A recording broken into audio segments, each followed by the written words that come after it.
Πεντάγωνο των ΗΠΑ διαθέτει περίπου $705 δισεκατομμύρια ετήσιο προϋπολογισμό για το έτος 2020.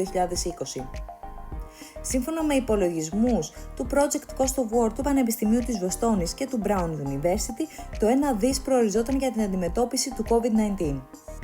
Το Πεντάγωνο όμως αποφάσισε να διαθέσει τελικά τα χρήματα σε άλλους σκοπούς.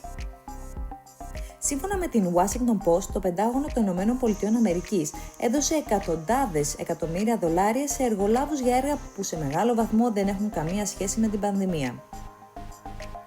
Οι αξιωματούχοι του Πενταγώνου δικαιολόγησαν αυτά τα έξοδα ως στήριξη της αμυντικής βιομηχανίας που ο Λευκός Οίκος επέμενε ότι εξαρτάται πάρα πολύ από τις αλυσίδες εφοδιασμού του εξωτερικού.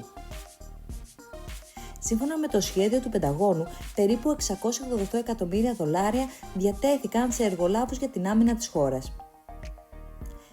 10 από τις 30 εταιρείες που επιλέχθηκαν έλαβαν επίσης χρήματα μέσω του προγράμματος προστασίας πληρωμών, ένα ξεχωριστό πρόγραμμα που έχει εκδώσει εκατοντάδες χιλιάδες δάνεια που αποσκοπούν στην αποφυγή απολύσεων.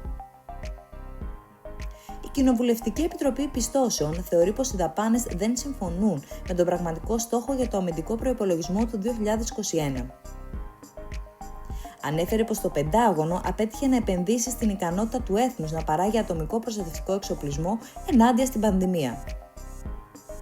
Ταυτόχρονα, το ίδιο το Υπουργείο Αμήνης της χώρας προβλέπει ότι οι ΗΠΑ θα χρειαστούν έως και $3,3 δισεκατομμύρια για την αγορά μασκών N95.